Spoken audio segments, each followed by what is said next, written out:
যাবার দিনে এই কথাটি বলে যেন যায়, যা দেখেছি যা পেয়েছি তুলনা তার নাই।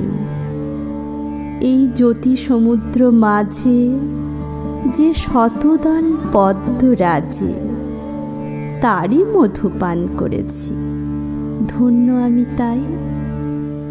যাবার দিনে এই কথাটি জানিয়ে যেন যায়, বিশ্বরূপের খেলা ঘরে কতই গেলেম খেলে, অপরূপকে দেখে গেলেম দুটি নয়ন মেলে। পরশ যারে চাই না করা, সকল দেহে দিলেন ধরা। এইখানে শেষ করেন যদি, শেষ করে দিন তাই। যাবার বেলা এই কথাটি জানিয়ে যেন যায়।